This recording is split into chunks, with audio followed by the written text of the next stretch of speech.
Sa nimbula binaka na warong ti kumaina ka binaka ni kuwa na buno ta banga ni siama ti kumikina binaka bakalebu na bakarong ti kumaina na bitala noa na ken sa may tabong ko na bula ke lau na sana bakaturangon lau na bula i sebu sana bula Februari maratek sara na kena sampai bakatapare na pula saoti na nantangante boli mai na puna bakaturango lalanga besi na sana bakaturango ta kaun robe na tale na nonra mai tala notiko na nonta 2 bulangi era sureti mai yang gosa dana ngole ngwana ka oti kene katini kaba ni nonta sana viti karasa sureti tiku kina na nonta bulangi soer na ngole tiku mai na lomo ni bulongo kamaro te kisara ni kuani ka wani singa ni Februari sa uchingo na walu na tin kawal na miniti kamarau ni tasya masar chingo na korturanga lebu ke biti suba anda babi ni binaka ni tiku ngobat kikenda na nonta bulangi o Samsoni Pareti na ngoli tiku mengo kwana mai wasia chiku kwa bikenda na betabi lelebu ertongaraba tiku na isongo na mbula kolau lebutal na kain tiko na wasia kwa bikenda ya nangonongomit sa na baka mbula mantawa mbula binaka sami binaka ba lebu na siya manikwa malombula Dr. T malombula telangawe kemnu sakana turanga marama bale kemina warong sakati umay na nambong nikwa pangbul sakatal tungawe kemina itambangoni kemina lalay ni siya tiko kaninda may bisimat sakti ko na wata ni Dr. T na kabinikuwa. Kito wa mibinaka tomanda na songo ningon ni lau tayo bunga na wata na wala mata na Facebook na wata ito na bulukulaw na ito may baita ito na bungunikuwa kan marau ni rejerto na bitamani may nanulewo Hawaii nito bulong binak bulong binak taltunga ko ni taltunga ni bulong binak we kami do talitak na lew siyang wala nga nanon ta bunwa pamangoy viti we kemuni talangana kay kiman sa le wingarabi le bulatu ka tu na uno lilil may bunotan kani siya mati may warang ti may nabunto malombo.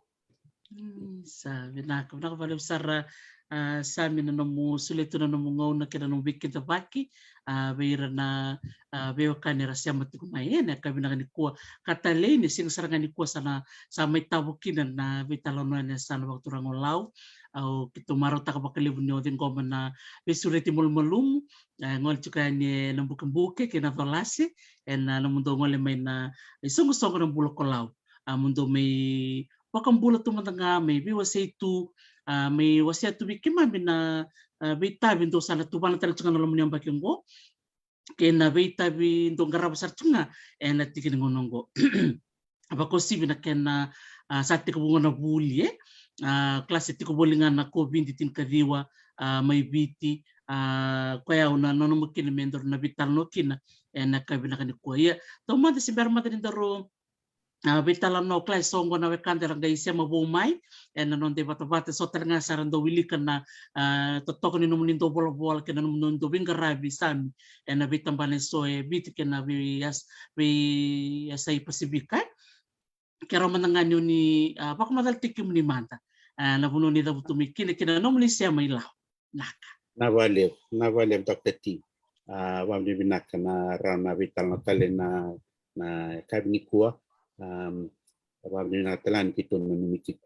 Ni buso tanke baka so nanguna sa na balik ko baka lawa vital na kabini kuwa.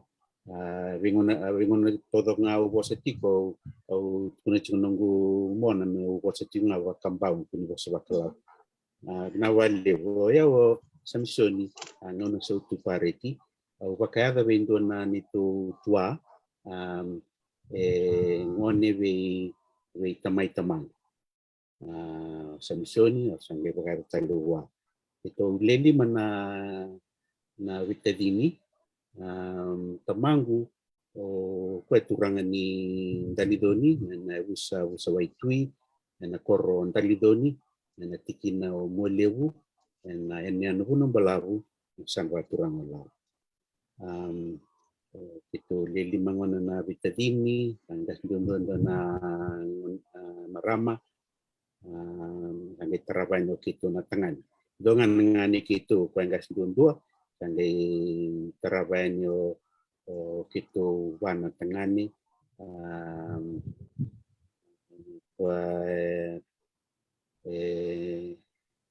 Tiko setita ko ang gasu kito na marama sanggay taragpuan no chese wakadeng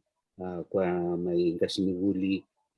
may doray wuli talanga sari pa ng umunggo sanggay taraban nyo sokonaya may winggrep talpungan na waling bulay suwa sari ta talanga sanggay tugsarayaw sanggay do sara ko ng wikito sa pakating talanga ng umunggo.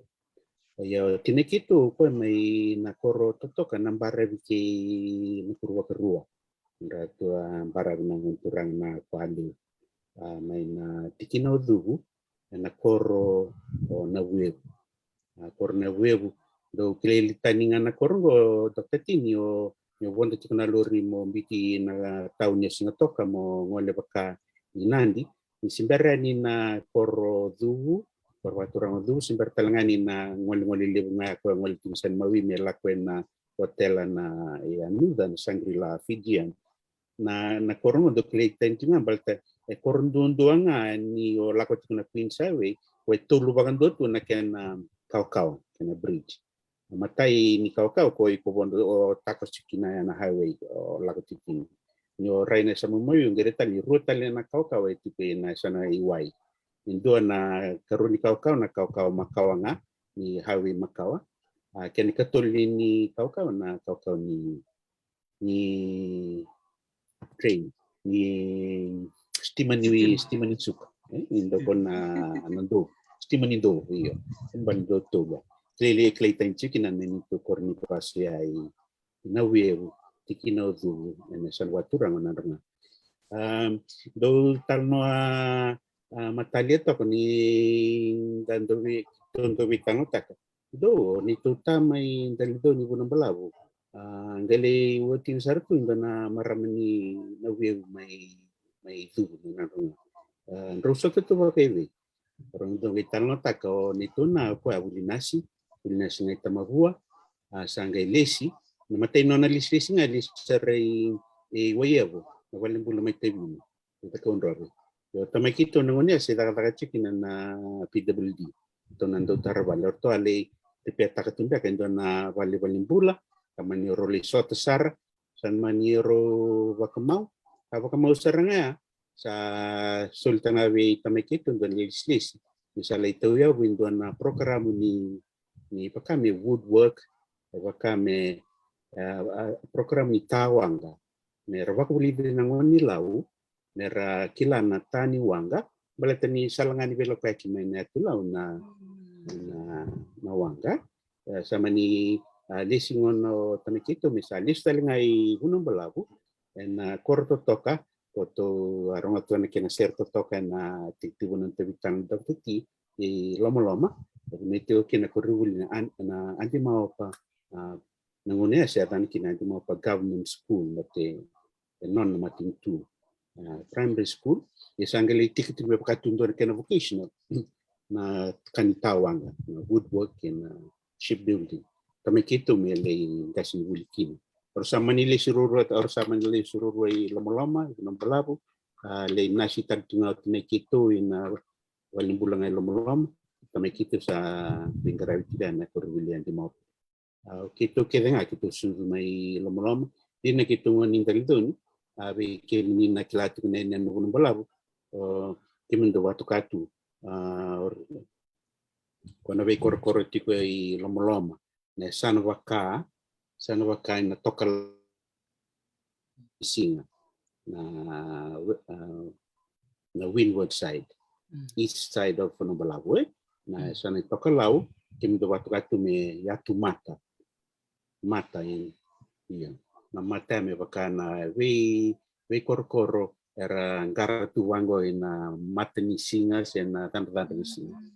ya o lomoloma o lebukana uroni o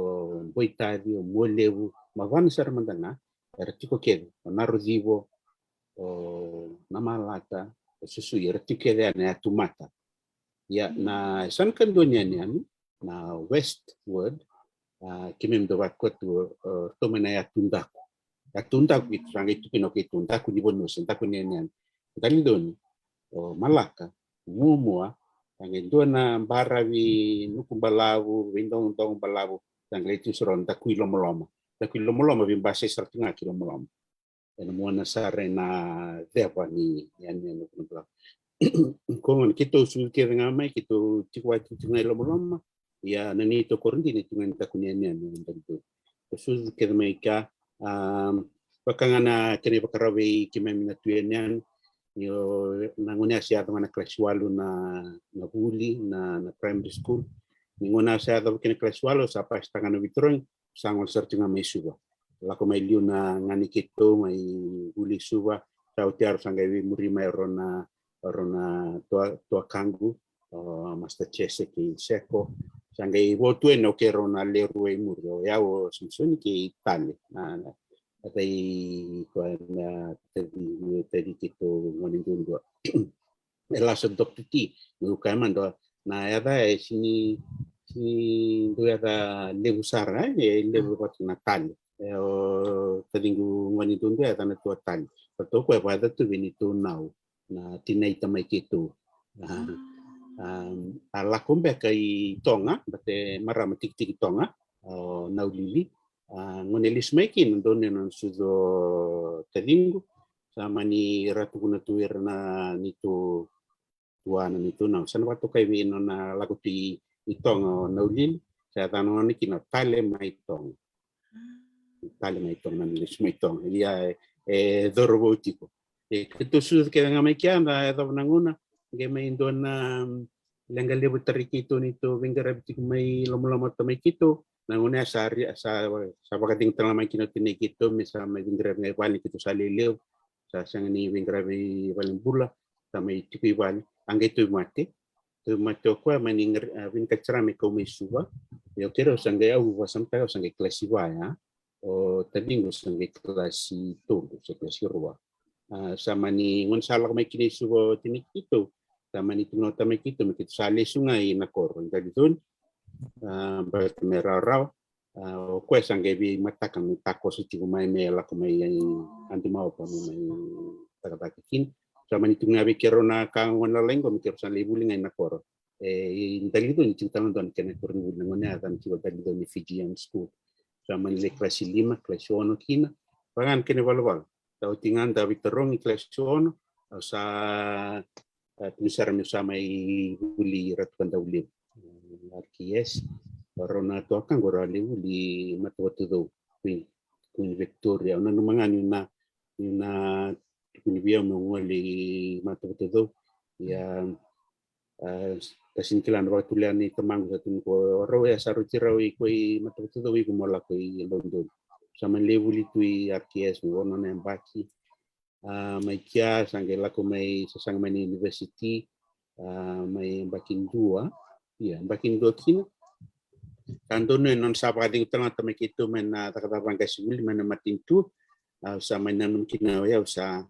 isa pakai ding go tamang dan bal-bal nunggu ni lawan nunggu lawan sendiri karena orang yang lakukan sama ni nanu tu mau banggar taka-taka nanti ni sulibian matin tu dan scholarship mau teman natal nunggu di na university ni dia sa kere-kere no sa banggar taka au mani bola-bola tungan dona taka-taka banggar itu na valuation ngone Fiji Broadcasting Commission kita jiwa wal sangat kawan au kinadala ni Soliviana itu ya. Mani sa ting tunga mena ba tinka dia wal sa pon o daga tumai. En hulinda bola itu tu. Ya tau tumai ni kuah. Sa reto sa bulu-bulu tiku main na renul sa varita sartinga sa dokter sa boleh kan bekan kenangon sa tading umanda kasulibir na isul-sulir na ngone sa reta lel dia usur tunggu. Nara tomana na pinggarawi na tabani boleh tuku ya sa boleh kataltinga nangon ini bakadim boleh talbenga ele tikina na ngon sa itu ran be buketu ni kerto na nito tokan en 60 kalau na solilis tingana tamani taka lewu kemim kelongata apa membuat beken tekengana na mana sana bakturanga en dui tabu tumaikin atau nangon anda nabi solilis na visusu yang visusu na era bakawe beken ta yerna tamanda tinanda mana nonda dui usa bakturanga nonda tikina nonda san bakturang san tabin katamin solilis samai ya kalembengan apakah sampai tikina na kena tahu ya belum kalau kusot sampai pelapal na pamatal yala to mandang kia dokter malo toka saranga tali ni tarai da pakana nomu baby garabi na bulak kalau pakai sega di bakal kambe kantaro ni kai sa pakai baka murid ngame na kena ngoni sala kena ngonon don ni gosangon ni nomu sulilis tali na susu binaka ya to mi bikim do baka bitadini bikim ni matanga mo ni sulilis tali na bibu kisian dolea na susu binaka ya to mai bikim do baka bitadini na ngono sendo tumbuh ka chumikina tali bio ti usotia mate o chotingon ndora vitalo kina beketo amulda me ko madal takna ngule luan sa dono binaka don o baki tingka dio de so ka dio meka se kata taltingai valewali se sangai nanunu sa ruta mandana bulbadorbo au sa lindo no sarku na yan diria usar boleh kata lito yang tal may bitiliw nene no na ilaw may lugon ngunelo sal nieta lindo tagilala kero baka mau me pita tinkaro na baki yo sala se que andani kili cuando waktu ke kuatu lendua o na ngunelo nyone lawi midrode to batena nunggu momo na turanga taman antu tungan andau engineer tu ni wanga ni matin tu na maring sekope tenglang direct le fleet superintendent back ni marina nya bertungtung gue di road sebarang itu ngonsari paki no momor to sangai lakon na una ni banta kingeli korunganga bawli na o sala o kwe ba tanga be sala be tinan na mai na korwaturanga yarui mai mutuk mai lautalenga ya na nugulen vale ya kandarau na baki runon dolu tingkan dua mai kadip kinana bula mai lengka na tulmate ndo na tulmate lek wa me do tumengo sa tuwal tumandang ayaw sa ampula tal tuwa ndawai wa dorgo yang karab tal tunga kina itak sa tunga na beo kanya ndo ya talmbengan ndo na buna ndo sabin katikina me vengarabi me silelis tal tipo ina vi atuini anu na tulau wa milioni lau erto namital tunga kina ke bakaki na vira mito vira nungu tau mai matuku na korbatura mayaru malo bali untuk teti na kabina ka baka lebsara na nomu wasya may na natikina ya na nomu baka na numatiko na bulan nilen dua baka bulan sartiko na bupala na tangilala tula baka rong tiko may kuwa totoko baka uti na nomun rong bula baka biwatini kena bingarabi and rota kaba buli mai ya tali na nomu may bingarabi ngo and isong-song ni bulo kalau may baka usapa matata kami ay sana rambay lebu na nomu suliliw stale na yang ni susu karena siang wala nga ni nalakot yung ngayon ng palabu sana kritika ni ko muna numirto talaga may ono kirto talaga may matuk malo ba kaliw sara malo totoo ba kauti au sukalistali na nomu atal na taki nomu tumbu-tumbu turang na nomu tukun cikumian yo ko nindo tawanga na kena may isa ngay mentolan na siya mimingkas ni buli ni tawanga sa napolaw ni tawanga na hindi maopa totoo kan din na raya ni dakila ni siyang wala nga ni olaw weekend na nabi yan utalisto ni obiti ni lewo na biyan yan tu enak kena ngan rebin na wanga me enak kena ngan rebin kilay na tani wanga baka tabi nangunong ko sami tomani juga na program ko sa samay sa tabi na nanumdo na numen na sanolaw kandara ni samay mundo na program ya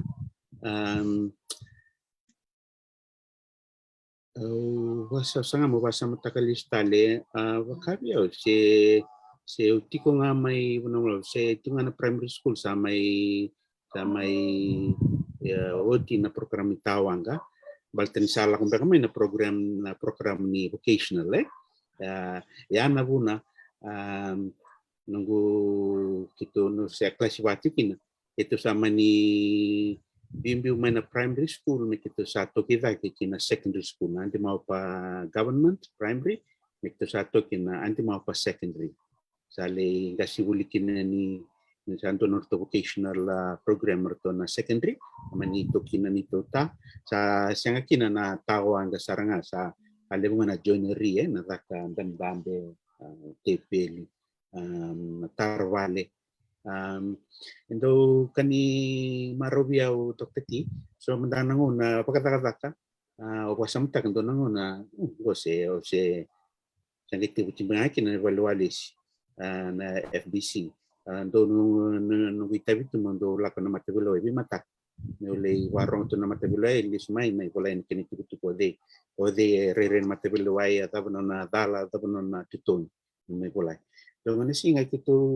cuma mata beloi, staf sare rona turang ni bisa dilip sercuma, namanya, okilangan ro turang ni lau, itu turun itu batun sarva, oi kau ngani bay,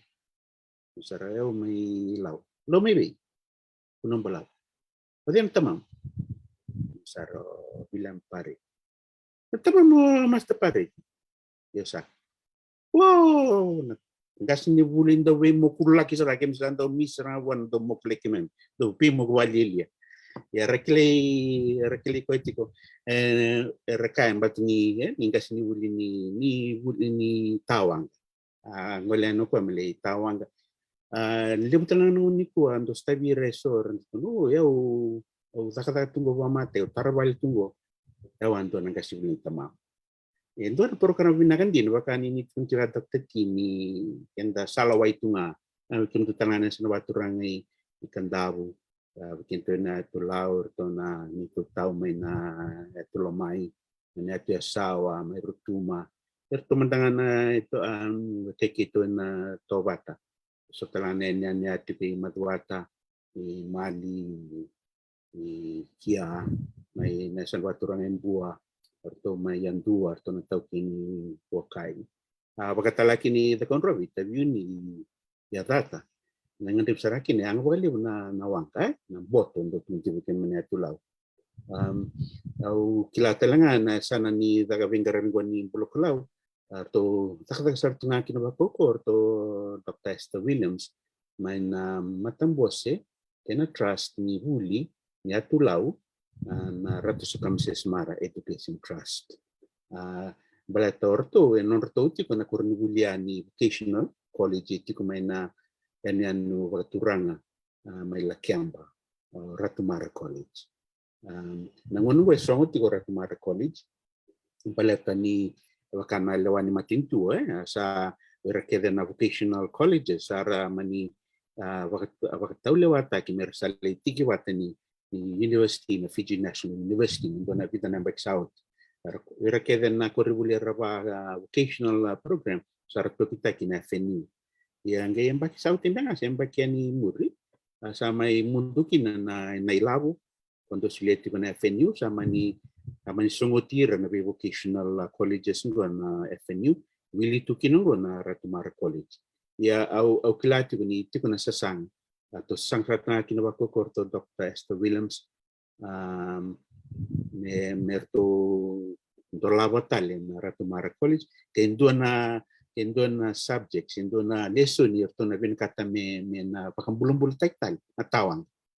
balatan yerto kila to kata na Ratu Mara ko gini sa karawatan itu sa nangangande ni bika kim ngande batu manetulaw na tawanga na goli na taravale na kenando ripeta kenwe mishin la live kana graskata na jinidabu na bika kidwa kwa yanga na bulan we singa indua embuleti kanenyan de indua de kera ngalala Dr. Esther Williams waktu bot ni ramaru takala mermei tano be kianda na nomni bata-bata Dr. T balta andon sasanga yang okilangan na bunar to sangat kin balta itu sabi tano tiko to na pinakata itu wewu ke kenan itu usilian itu ngona kenan ngandrebi mendoan na wewu ke ni kena boleh kesana membaca bahasa Bagalau me wakana soli kito adakava na Sao tina virtual concert me rani bailau takinan dolen Ratu Mara College jana buna kito betang tikin ya talangana buna klatikin ni betul ngandrin din tali me bulu tek tali so na huli wango kona yang bakaliu weekend kan di na sarangai totok bakauti na rambile buni nom do bingarabi pekime matangana boni be sana sami baka kime mi rede chiko nom do tosur na sana lawe na bulo ko lawe bi baka ungeti din mena non vital no enam bak sauti dona kana no do tali tak na baka mure boli mai na nom do program ke de ko rakamai na virtual concert ke na bi songo tale so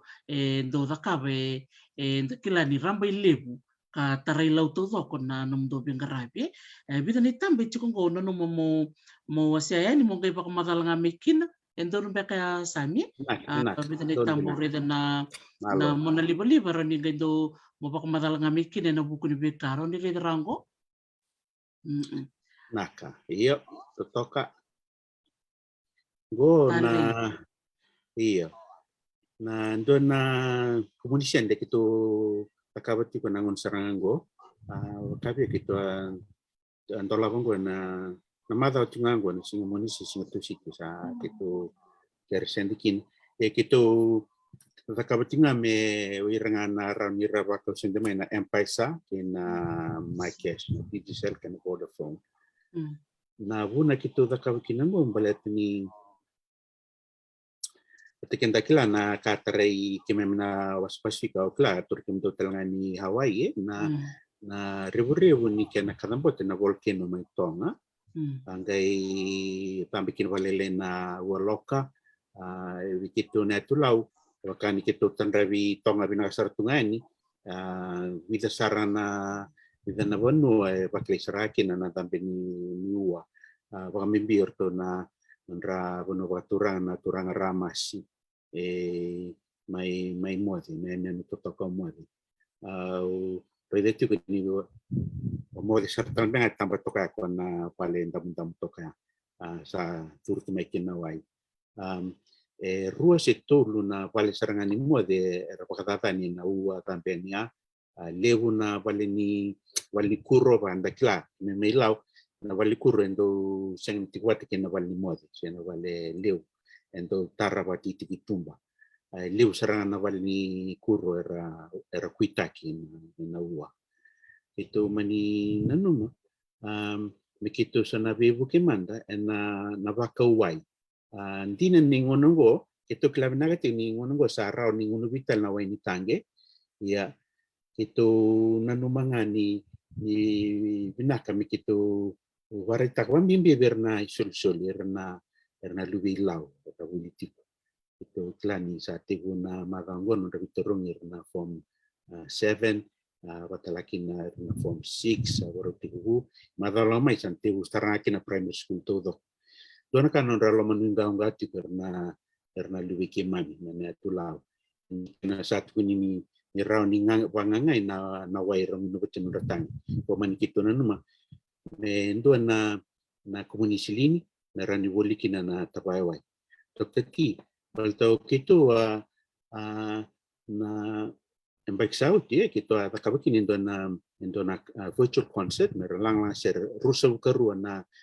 daulang ser non tabanua kita surai termer melang ser sorang ser suwa saja kena kabung le takana lang ser indana raw inandi kita kumuna raw kin erut ni tolso kawalu nondola me lavo kita ananu me bukingan kena nasa sampai kilau nakukuni mati na COVID-19 wasito na kena pantek na lawa matay na nonra babi na katakir ndaw lang ser baltenda kila liu ni ndaw takana lang ser liu nangun ndaw lang ser to merkuni sobi ni free tungana nonra lang ser o sibi ke bakayan do na tangi lamba sarangay takana fundraising mentas komunisian Rendaw lang ser nanto na rendaw lang ser walang arsi na katimisun. Yan ang baiksaw sa sinra ni kito dakawaya, sinra ni kito kreira na lang ser wale na vuna. Wiro sa ramandang rawale gay tarira to na lockdown ni COVID-19. Lebu wira rendaw lang ser na hotel. Sa songo na boda may nandi. Sa songo na hotel, asyang na lang ser. Sa asyang na iburu-buru nila. Lewira rendaw lang ser ni na uno ni na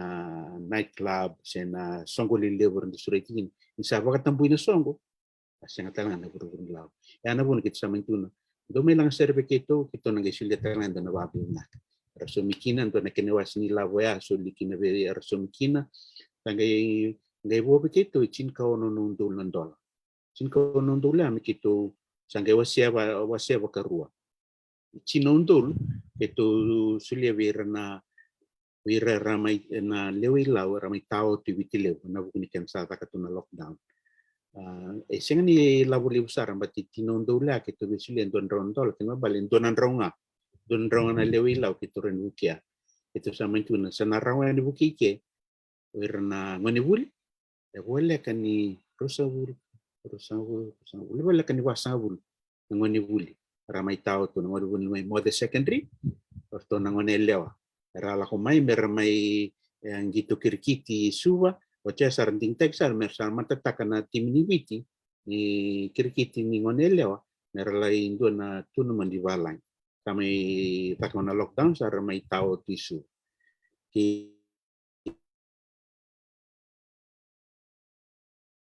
irto nangone mai ini tu ngamai antimo nanti nyatakan bulan Mac, April yang bersahut. Tunggu yang mai sama tahu tu lockdown, kita sama ni bukir tu na bukian don rawan dolar ngoni bul, kei relewa sa bulu nge leon sa bulu na la come va valimbulu da tanto biki melo ra come va valimbulu ma ba tu mate mai sekarang nge mai ngaravi bitile gitu sile ukira tanga rotenira le tolsa bulu beka mai na mai la kiamba rosa bulu beka mai bunumbalavu kena bianian taleso kena bi matalala ya sa bola tuk takabina katuna ni tu dauniau namara menyuai-duati ni sembeta wang koya wantai kina chinondul sangai onondul gitu sangai pantaka en PPE berwa maske na lewi lau kortu mai netulau rusa buliti na yan utawani menetulau Dr. T gitu sangai taka wirke na rutanile cinkali manondobu na tiku mai vanua kem dotku era mai vanua ken balera tiku era tawana tingan del niabu o ke mamingo na tu na kontrada ke mem tiku tiku iwai o era mai tawana tingan del niabu era tiku vanua kitu sangai ni tu take temero vaka maske de wirke na tiku mai vanua to da wala ken rele cinka limunundu kono onondo le sangai bebu ki na voli mask kena sanitizer kena disinfectant go na wen mate me pangulinga virto na valini nasi kena valni wai ke health centers kena vi valimbula menetulau ruangan na valimbula menetulau ko ngati ngamai tumbo lakiam ke ko ati mai lama kono balabu kena vo era ke sengani health centers era valni ke nasi bingara kino nasi ya ni tuntio onondo lu nei lamgor mundong gesam do boli maski na ver na cinkilimundo sanga sin veroke na kaki to sangai da kaba na donation nga mai ver na leoni wonu na songo talenga do na kanali kembi mbe ko baila begitu ta Dr. T na via bolak sartu na do nandro nondo na so baila bu mask kena sanitizer katin waka katin ni sanitizer ersa sulia mai erna songo do bingarabi baka mimbir to na company go na Deanhurst atau company cingoi Kalambu tax free zone nona tingan do na turanga wasu turang ina sanwa turang ombua o to foundation na Catalyst Foundation to sanga sulia mai kita sanga buluna katin mask bisa sanga buluna katin na sanitizer sanga iti gorto na Fiji Council of Social Services bingarabi tingan maram towa tawani tatanasinga arto bebu kita langa mai na mask kena gown porndondara na nasi kena bunwai merento bingarabi kina bebu kita langa sanitizer to na songo ni lotu kawitu na Andra to na songo ni lotu LDS ara bebu ke mai lewil sartu mamandangaki nendo na turangan ni Loma waktu mai dole sugo Darren Fisher wiki maminati ko na korturang sugo na turango kena maramawatina Chinggori Salbon Street saatan tiban ngonongo mana coffee ko endo talchuna na company ni disinfectant Fiji Chemicals sulia walo ko kita nga wanang galon na disinfectant ina ruso karua ruso karua chiko na valni wai mai na tulau ngwa na valni wai milkin na valni bula na health centers kena nursing station ruso karua tangai wow sulia wanang galon biar ke na be valni wai ngo me ravanta kana ngonen do kele ani kina nawanga nakako ke de sombe nawang orto na vengara valni bula orto na liu tauman sekarang ai barat merto na spray taka ke na kago kena wa mate chunga na me sangi tukuni durian na tulau naman COVID-19 sulia Darren Fisher ngonong gorin na may na na company Fiji Chemicals wanang galon rusa bukaruan na wanang galon ni lako kina takataka ni kena marro na tulau doon taman ni takataka lip ya nito bengara ng bagsaut ya ito sa kwesarang anggori sa may tabi na nito takataka ya bakingko ito sa na makicunga me lomembe ni gula kusita si September itong gain total nito keresilini na soli na virtual concert meron ni maru ito na ilabo kaya gain total na lang katumbo ko sa ngandre itong garin bebuki Ya, bukan nikilan, tapi nikilan na ngai karambote na volcano mai tong, ngai ngandri bikin na bibu kini wai, ya begitu na bulgola seksar tu na siling. Ni kita saban tak ke na siling ni baksaut. Na kena inaki nga ngandri me bantakin. Ko ya kami burikin na kera siling ko no ni kita tu na kena tambah ya. Dona kan Dr. T na babu ni binakali ko nga baka kitu sa kuniti na rola mat. Senga begitu na ilawo, kita biar rakaban na kersilin go matan itu beba kamboti tu na non relom soli ke non rendo yalo lom na lewi viti. Senga wala nga na tulaw na lewi viti. Senga wala nga viti na bisa guru tanga. Ini kita umbita tanya saat tibu tesormen na bibu. Kalau kumain dona trust pun dan tu sini kelaba wale ya tanya tiku na Ratungase Education Trust. Non reto wakili silistu kui viti dona marama itu ke daw nilawatan na loya makreta on bon na marama tadindra o andi davila to ni wal ko no lagi tiko na capital ngani ko o kwe trustee tiko ni Ratungase Education Trust itu sangai batarong anggo orto na bubale ni Ratungase arto abulia na enu wala katibo ng balabutingan deklati ng unin ko may onaitomba kenda retaliation na kena history abulia tomanda o Hennings ndo nandaw ni business rongo mana ato tunga may bunong balabo lebu na yan ni wap kiti bunong balabo na atula abulia sanggay orto na bubal ratuga sanggay bulia may Hennings orto no ratungas orto sanggay bulitaka may Raymond Burr doon na daw ni actor may Hollywood may tauke sartu ke may toma doon nangon doon ito nangon sanggay kung sa kalalay kini ng balak kung sa dorong di Raymond Burr chiko ko talaga may tuya utak na gano'n sa sleeping giant ko chingori sabet o Raymond Burr ko tungakin na okit ko may bikin do Dr. T may Hawaii era leutia may Garden of Sleeping Giant na sambeto inandi. Naturan wa tayo tago ko tanga tayo kinyan no o naitomba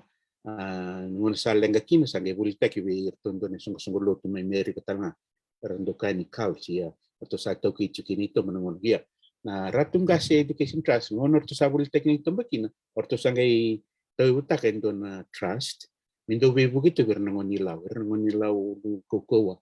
para rauta na rebiterung in secondary rangay ngandria pa na bibuke meron to kinor scholarship orto do ta kabatika yasa sa Moala College i ratu finau secondary ka kini andi maupa sangay lang mengo di via high ke mo the secondary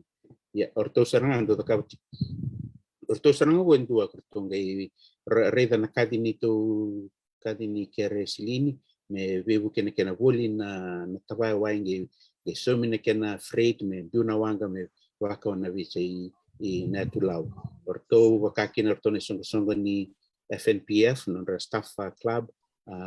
dengan ngani atulau siatin dole na anu tutoya kite na koro kite rabibu kita langa mai liu sar talanga na bibu sa kito tinggo mo orto talanga Fiji Council of Social Services orto talanga Fiji Women's Rights Movement sa tasor may Dr. T na bukuan ito binakata me somanda na silini meron kito wangunubirakin na luwilaw ya medo men nandorbe county na kami ni kuwa sanggay botin bengan na anu bulanga kena anu ongia ronen anu sartikani na doktor tibike men lawidake southern lawidake terus sanggay botin na nawang kanili lubat sanang walit tinggori kana boleh sartimbeks kisakil timbang goy bulang ne somenemen tertuai na ngonibuli na Fulanga District School o tiame ngole tako si ongia le sobenan to katin wai to na ngonibuli mai na men korbuli ongia nambo kita langan niko san don me sanar to torn to weningun to na mena anu dendre o matuku batala na lamai viti princess Vito sa biblioteca na kebnano matakan niku hati goli mai Moala wal na korbuli mai Moala sa sul na menra Swisilaki sarlei gomanon ra katin wai o tino wasing lev santo do me ala kusari totoya na wangango wana kor mai totoya e watalangan ken koribuli santo do me totor tino me toai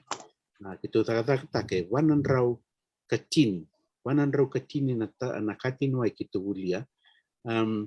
ka kito somatalana ken afraid ka ken ngona talango na program di kito da kaung dokter ki biso me walile kin ambek saut ini to wakota na PPE na ambek saut kito bitangan na kateni mas konsenta kito bitangan wanga to sange keri-keri ngawir mai banua mera na makati ni lakan berkati na kena levi sulek sange taragor tongge lingkarap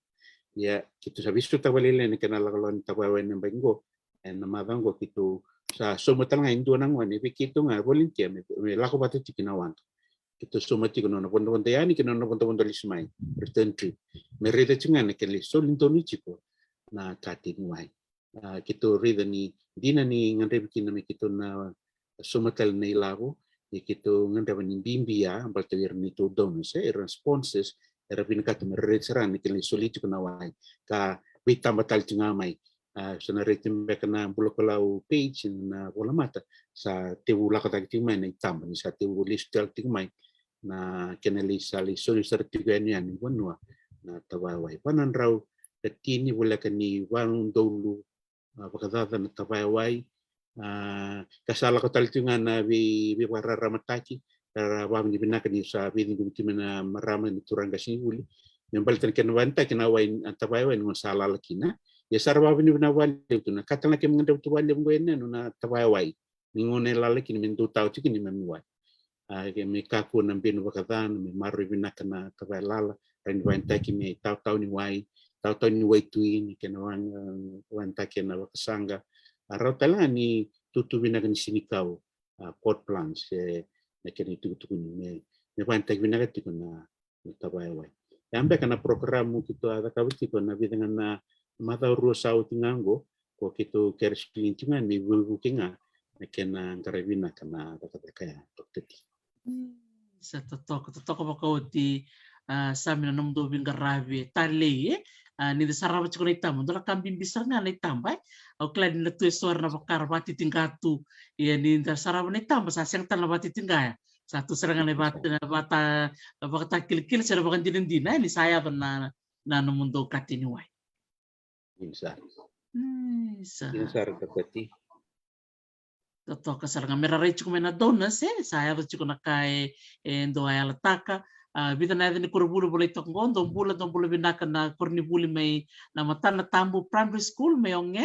bakong bulu tal chunga berto na ngoni buli may bato district school siya katalangan ng nguleta kinan na kornibuli may ndoy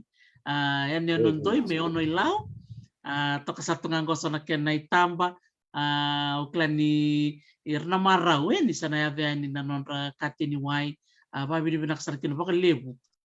bikem don lew ni timi na non ranumiti ko nangon sandon din gay lakon don sarchuk na ni sabaru te kabunggon na buli sami don na kau binakata mo siya bir na bakarong chukumai na buku ni ken na sana leki din gomi bakan ni satkunen niya men na bakay ngatay kasi na recycling bag kan tabaya mereka kuni biu baka vitalier ni baka ngatai kami tatal kinan na wise tutu ni sini kau ando na rebi na kawasara ba na bitalan no enano ela kena ando surit baka may ando turanga may na university may pamara tatak insar sa ndora kan kena kawitek tu nangon ko na lebu ni plastic na plastic ni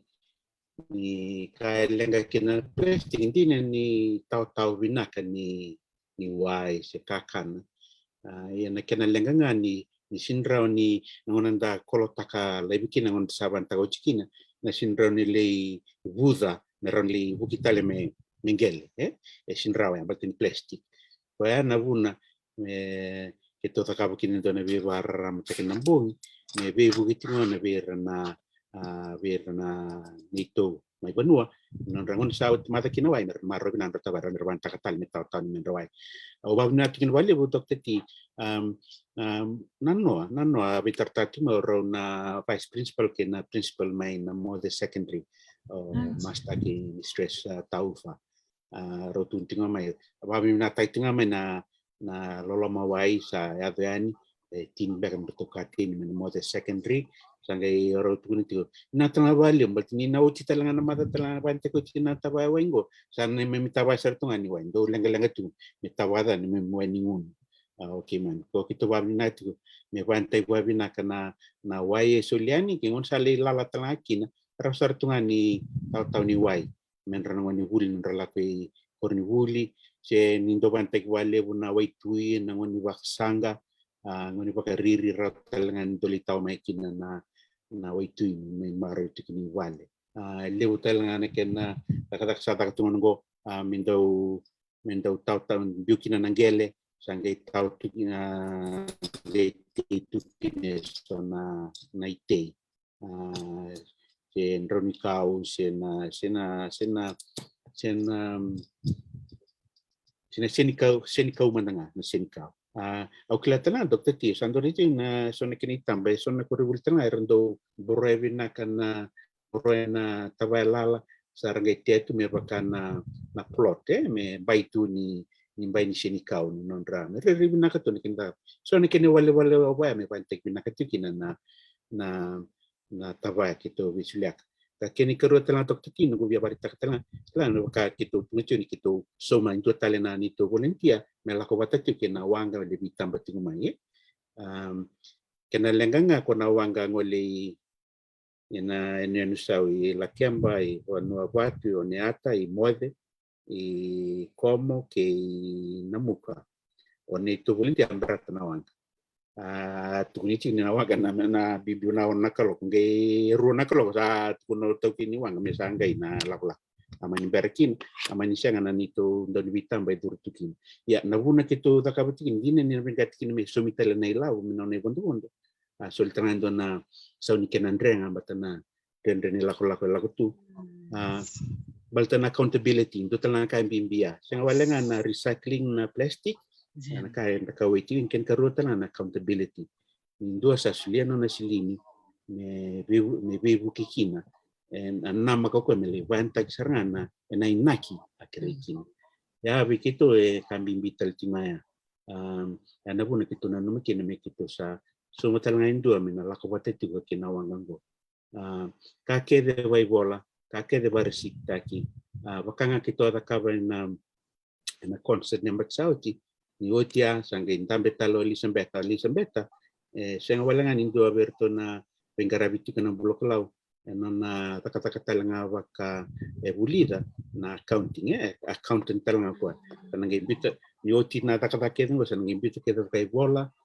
biu kana receipt me lorre kedna vision dia tundu asoli mai me lorai gor na maramani wade sa tungor kenan singiletin san mau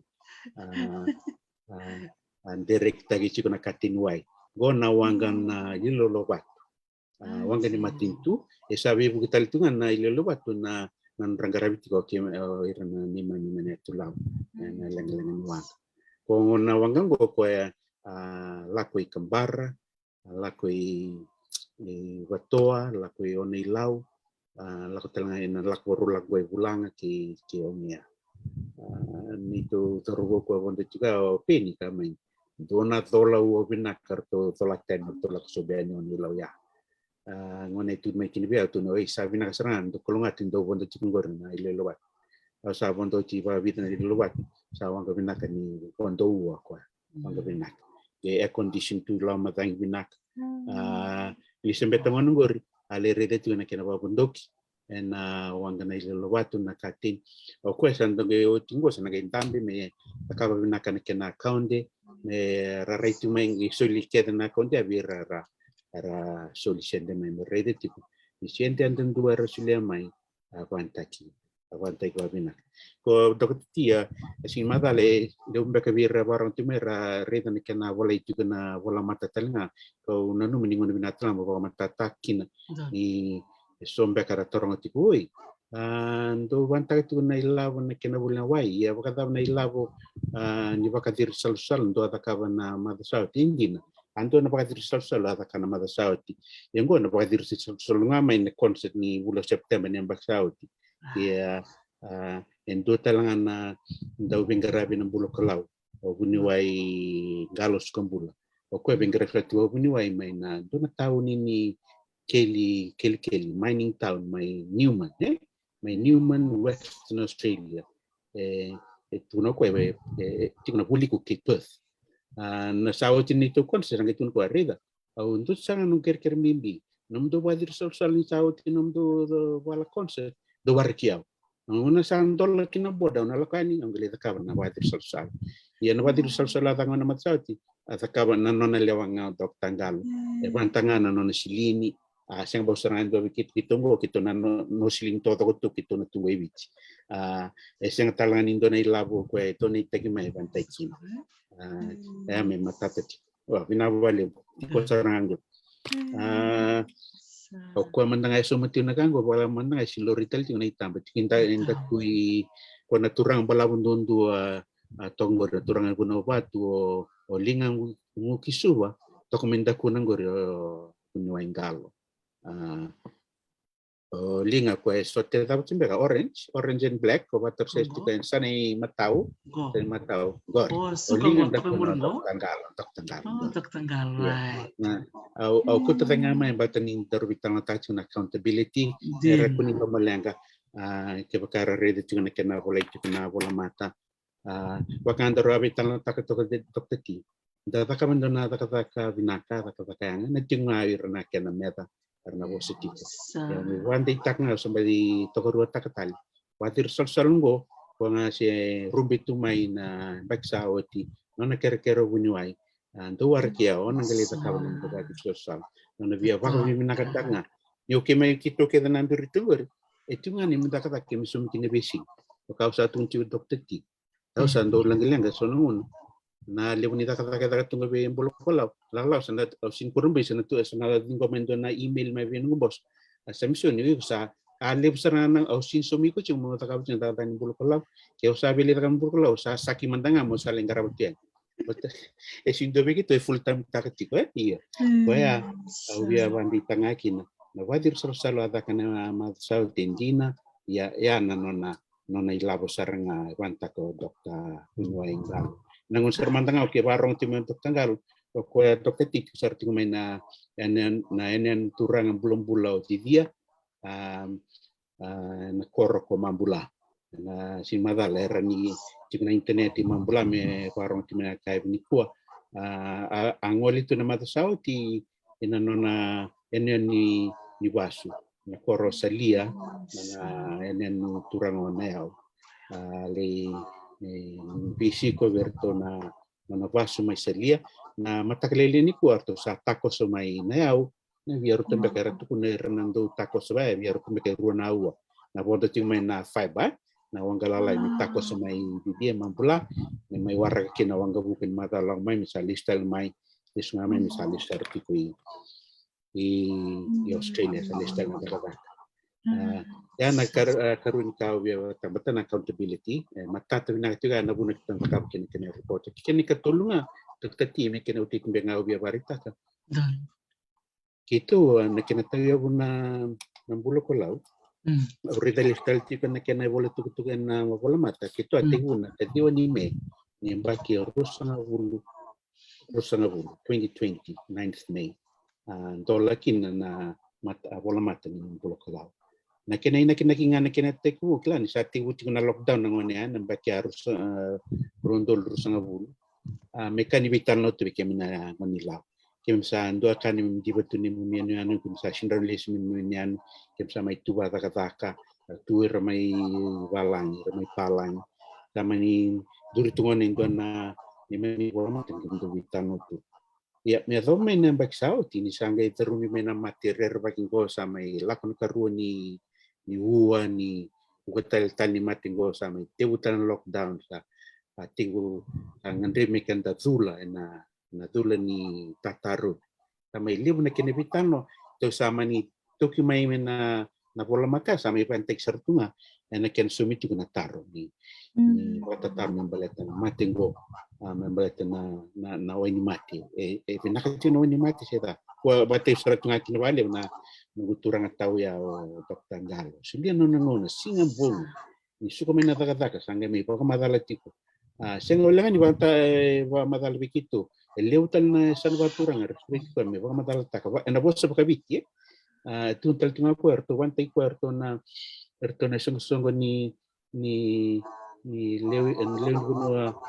no ni biti rati kami Melbourne, rati kami New South Wales. Kami wa madal taka tu na kami. Ya na kaki tu ataka kami na bulokala na baksauti. Ya, betul kaki tu sangga merida. Na sana atau timen kena ngunung ber mikitu sana formalize takan na sungu balatan yu kitu cungan itu taka kitu seng kitu volunteer tu mana yang ngangandre na kan ibu ke ngandre bitiku mai na nita sana bakaturang sale undi baka kosange atau nganggo na wai reker mai na nangkasing buli kena ngoni buli karena iso na mito wai itu sana no makine sana ini katimba kami na lorindo na loya misalnya takatangan do kina bank account misalnya tiutang air kina bakal silis so begitu mbak rani ra ting manon rata kami misalnya mengkarawa tambahin dua 60 kolau rani pakai do na registered trust do na charitable organization don kaki tori do dokter tini dona kana yalo ni bibu kitu na itu nonton weran song kondo batik to na NGO na kamandanga ko na Ratungase Education Trust wetinga na bibu nga may makita ko bonya levitan na sarkir to na Fiji Women's Rights Movement to sa bibu ke may na sulimas nang unsarango darbitan sa adula jenggon na maskir na liwilaw era primary school adula tikme wetingo mengge yarto baila buta kana Ratungase Education Trust na Fiji Women's Rights Movement ya au tarsar tu ve total ngana andra ni song ni lut kabitu tu sa tuna kitu sa waru takatinga me ko biwani sona bibu kita lebi na wali bilaw total ngana LDS charities na lutu LDS na no tanga kitu bitang na chikir to na song na friend tawali na kana Foundation of Rural Integrated Enterprises and Development friend na kena director o Sashi Kiran Manila Niloto itu taruh ni Sashi kemudian na friend ran go we begitu na ngoni beli laum paltan ra mas tapi ngamen kena isau dokter ti bidan do bin tunggu tik nan dona kanal san dona kanal bi buku itu nanu mungkin itu sana katul ngani kau biar batu bulok lah itu sabi kata mesa tak kabinakan dona kini tua di korang kini balik selesai merenggarab mengarab serangan di ibu tapi itu pun itu sini kita udah kawan ni kita biar banggar orang sindo begitu na biar tu na biningin ni bakbo itu tak kasar tu ngambat tangan itu biar ibu sabu kita lau begitu sampai rau kata tu sampai kerabina kena itabi minta kata ngon kita sulis tenano misalnya formalize pinangan ng bulok lau misalnya dona trust dona charitable organization meron gitu bagarau tu minto pingarat suliles witu kun batik to nesong certo na balbol ni turang ro lau sama ita kata sama Indonesia mabinakan ibikan sama Induri kerto na nito na nito matambos niya sa turang nabilitak ni turang ro lau komentangan awang ka kwatan pati may kinanggorio Elizabeth na ilelobat na kena na sauke din ni katenia sa ni katin non ragonda ito na katin kito ambita wasang abul katin ito tombita eseng nisom bondo wale ina nona bondo talang opini ko bondo ti panawanggan na ilelobat eseng talang nisom yan non to bebuke na turang rokotilaw turang talay bebuke na waswas untuk kalau turang komisionista itu sahabat binakin wali kito sinmay sangati mi kito may gobyerno to nakatakas mi kito may wangararong mi kito may wangarabot ito bito ko niya bira na maraping garay berkabut na tambani matintu na tambani NGO yang belatang na ang garabin san pakaturang Quando tunando verroca siendo verroca gangani wening suitu ngai dokta suka galong bula nando dok tanggalo ndo wewening sunatunga membula pola patu tonga kito takawa membula pola yang ane kena studio malo Sa totoo baka lebsara sa amin ano mo wasia mai so na ulutang bibina kaya no wasia mai baka matatatak sila nga bike mami na kena nandrep me ko na wai na yung binimata baka talaga si yung biningus na mask baka talaga kinanon rabibu ko iran na NGO sa totoo kan sina lagi mo na nga no mungkin nga bisa siya tarong mo ko hindi do binakat wow Ginesar.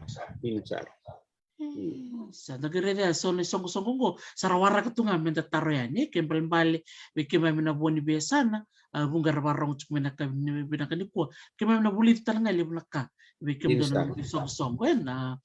bula kolau kema ka sarau bikim do mundo takabungo endo yao sarna bulon do ngolikina na bon tal na wanga ngai kau tutel ngango na besana ibiti lebu era seng sutsar ni ra lomolenga takana kena kau na ya wanga na tumbeka na karna nganrembeka na lori maybe kau si biusa ya na kanga merda kaba songo ni batamai lako na taro baka taro bango taro ike ya gayo ba matal takani pon dali buni bibu ketu so sarau tu baka rotu mera sulia na nona bibu ke Ginesar Dr. Tio ni na LBB ke santo na kai kito kurumbu ana buna kito do chigina kito do sibina tem kito do kersende tu na bingon ya kito do bakana kito do kerken tu klach na yalo ni bibu ke na bibu kito da kabti na madarungo via tarambito ko balele ko bin katel talikine so na silin ko kito kersilin tigin baleta kito sa tibuso manani to frete na beksakti na ono kito waka ukate ni mask ni sanitizer o George Gounder na ito kini na toki vinaka ni counter shipping ko silia wali begitu do lebu ngani kate ni do biang kata soli do konsum na fridge ya kongo ito ngi keren satu na kon sasin raw ya kito sa babni na kamanda kina kito understand ta kan kena wasa waka bakandawe sa understand ta kan sanga ni business tanga ko na binakatalangan na binakatalangan no tumbu itu kero way mandanga birna do wirna company way go sa sinran soli free kito makito sa soma kito sa nulia itu sa understand ta kede chumaya batan keni karua bimbiti ko tong lang ka lebu nga nabibug sa lako itong sa anton binakatiga ya ko yana buna tarambito ko kina na expenses ni dakadaka ni ko way go bat kito sa so na free na o gounder ke bay kim na kailo kim kilabi na gatiko ni o wako tinda na kate ni $5 na kinisa sa man kerkere chuchi bo balu to man may bali lebi kito na bulo ko law na sun kate ni sa di tra na $5 ken ban mi kito wako tindo na raw na katino kito mi kito sumato $5 $5 araw ni kito buleta lebi sa bultal na katino atuno ko okay dorin so may $1 don kati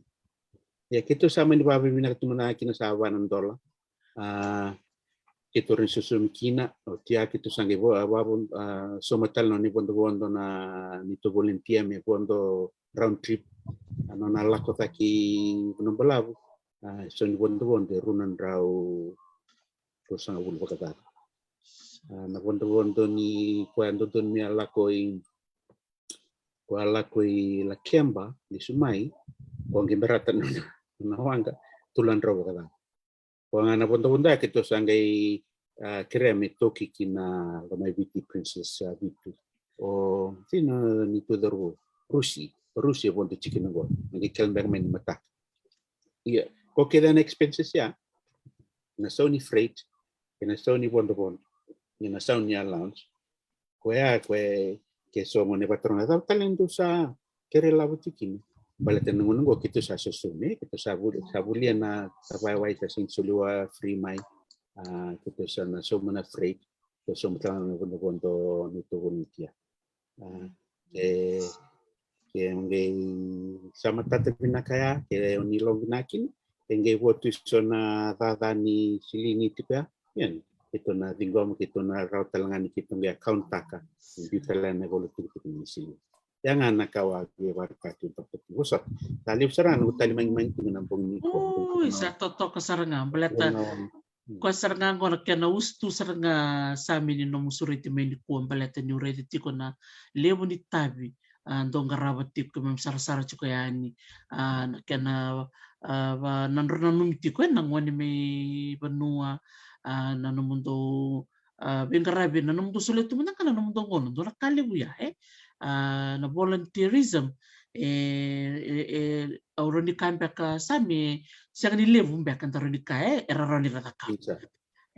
ya kem kasarabi ke mundo na leo ni committee ngo mundo chiko mundo takataka do so mikina ngendo sule na mundo ngona na kango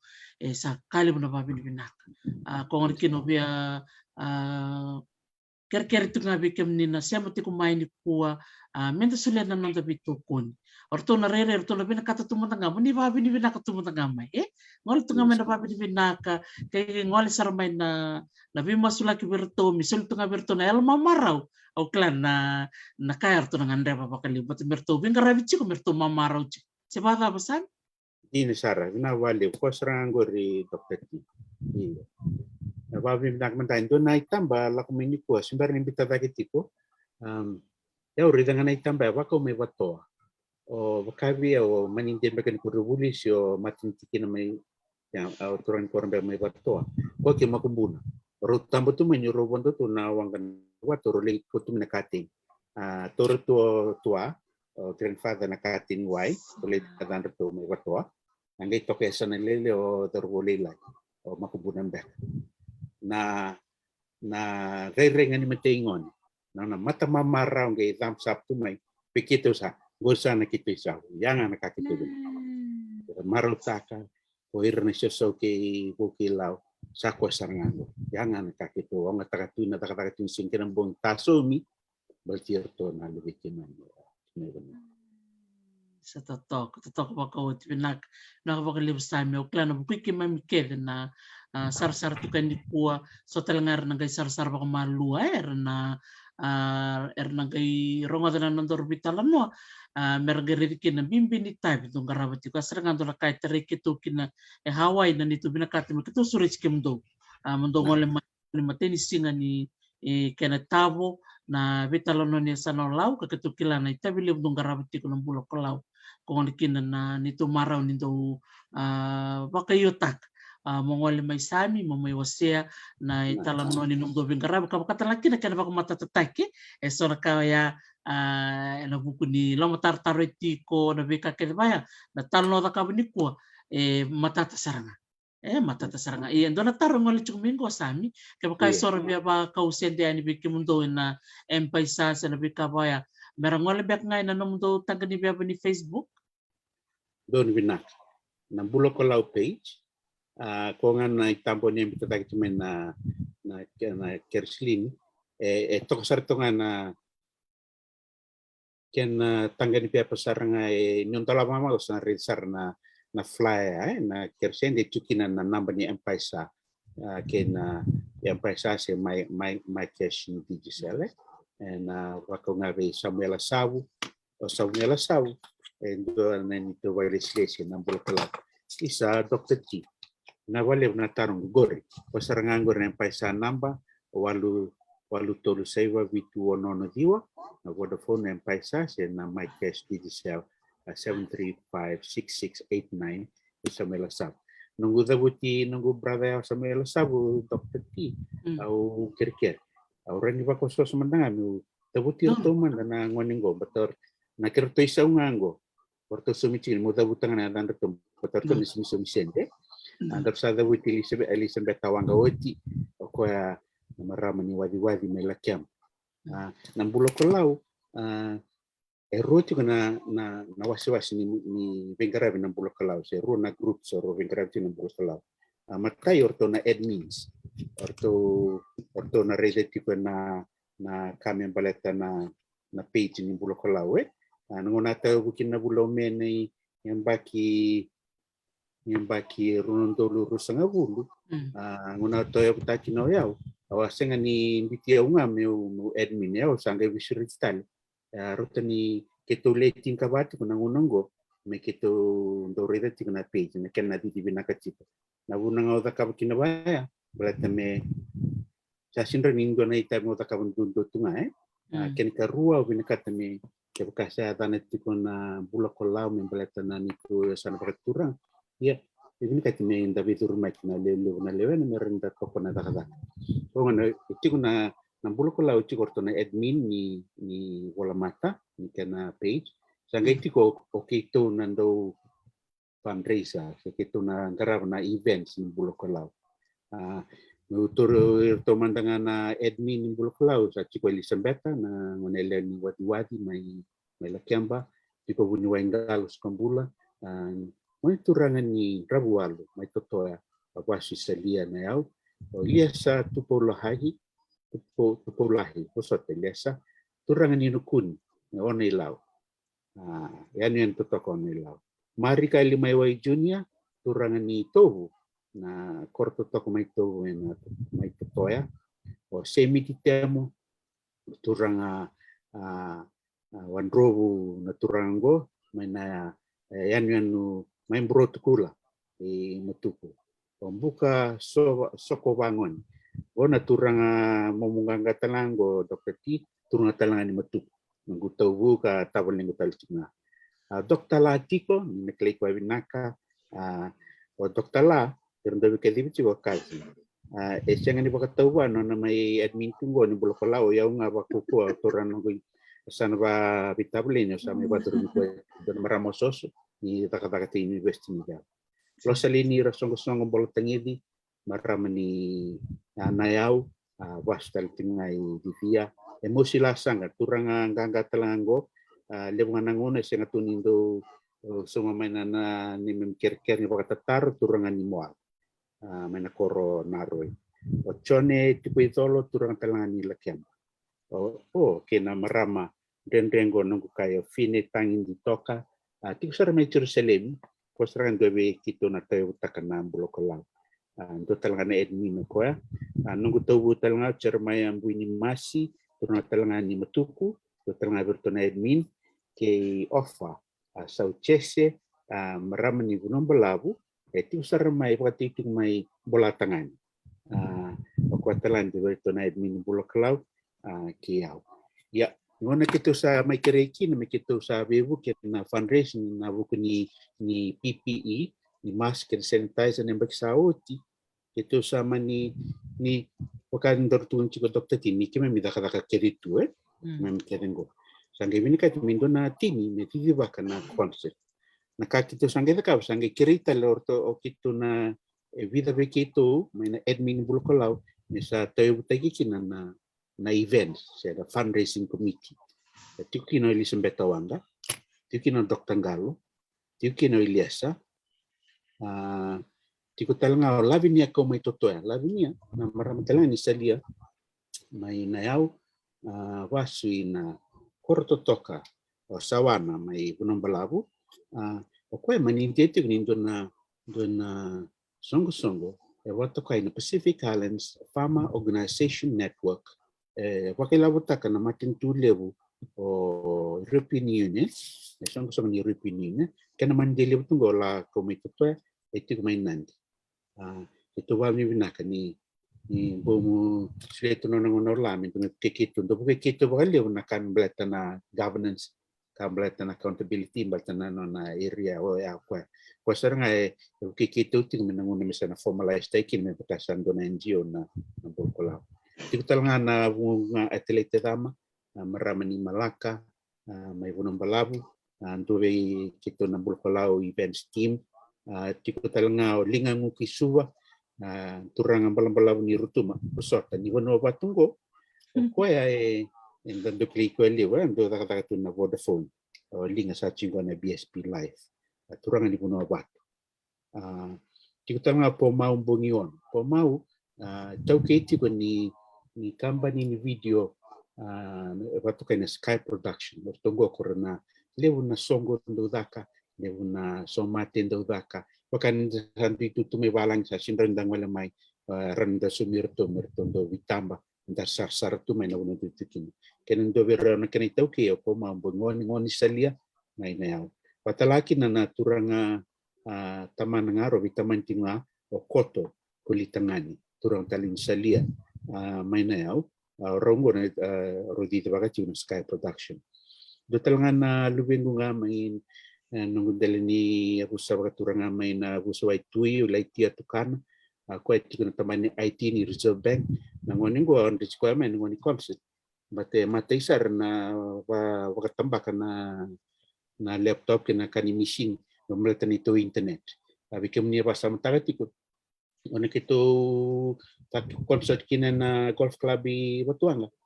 sindo na lang lo rekiame mereka internet rongo binake dengan naka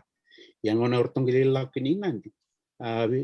o timbang ay ronawa kito sa musuka koso na concert but sa lenga saran na internet sinro sa sinro ko binakanaka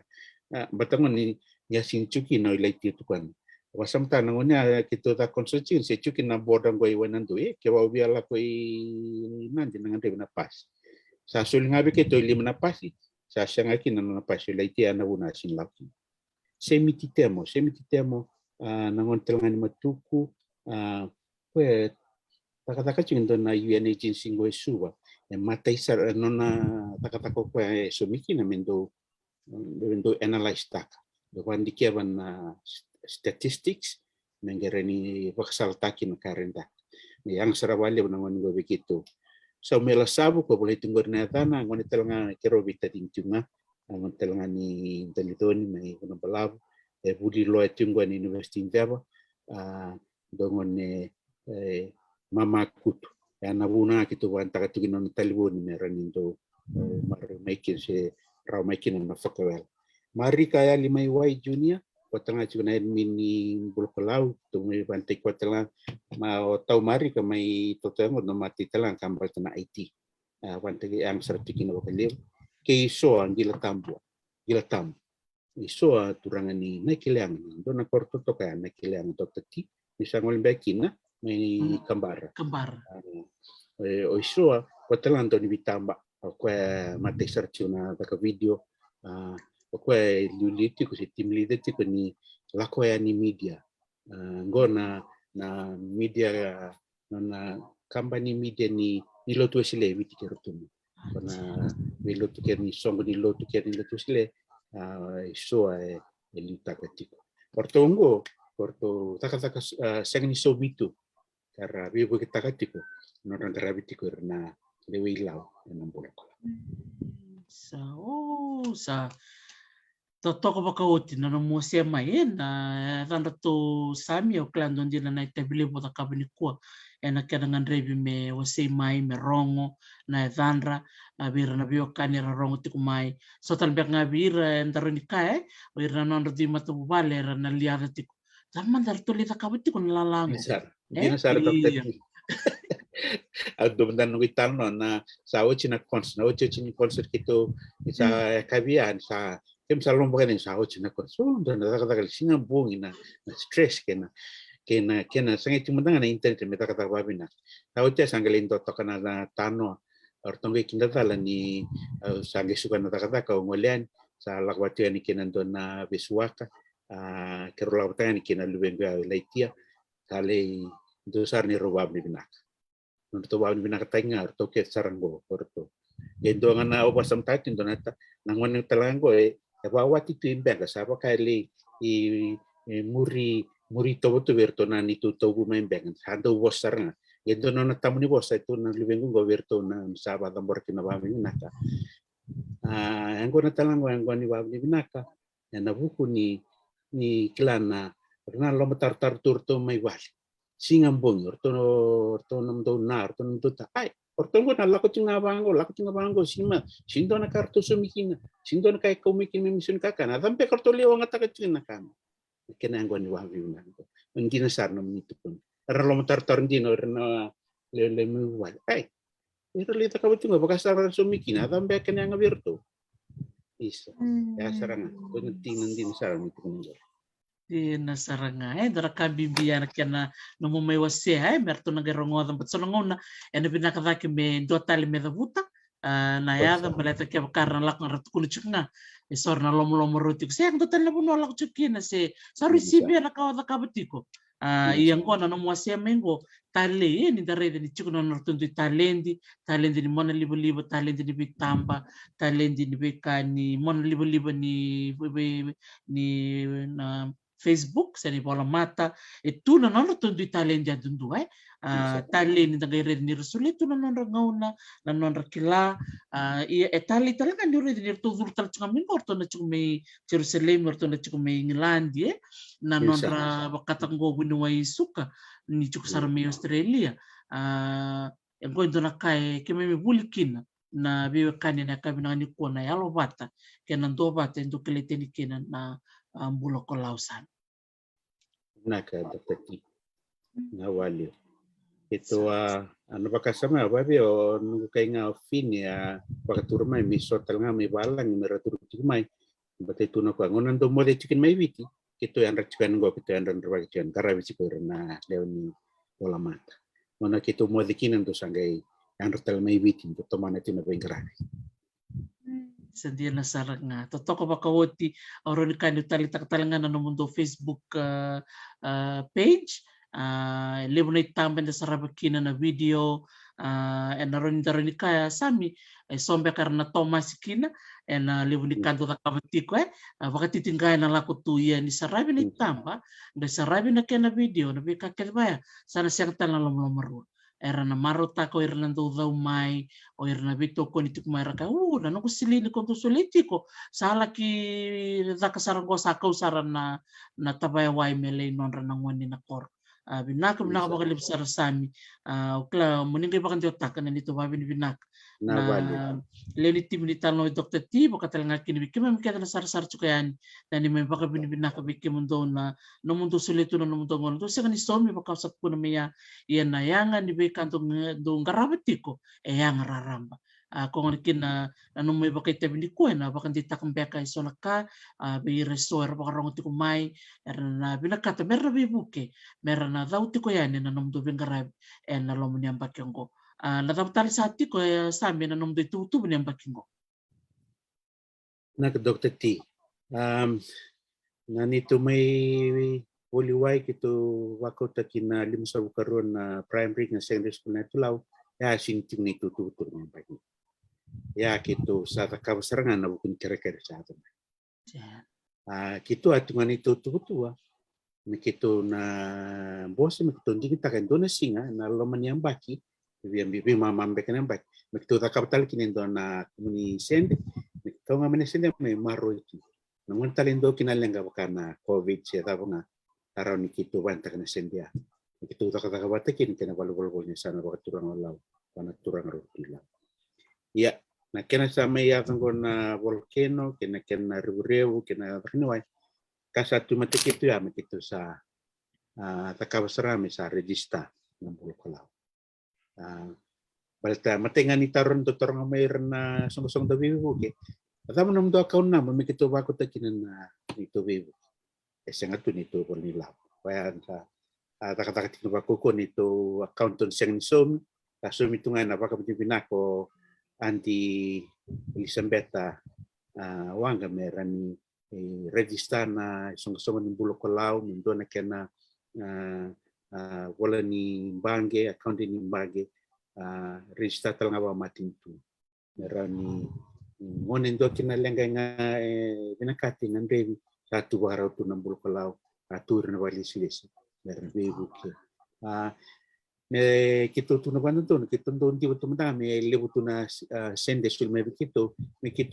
pakarambel lebu kito bingkarap pakambimbi membalitan na be atyon taleso na kito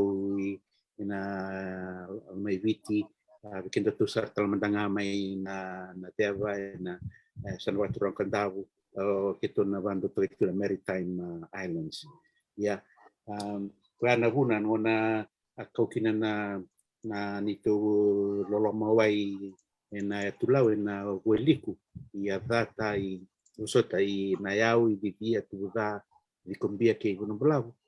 na wanga ndo langa wa o chinga gunung belabu milistal mai suba do me kila taliata taman kito no mo i kesa kila ngada to tala lima tala ndo ka tenyu nyada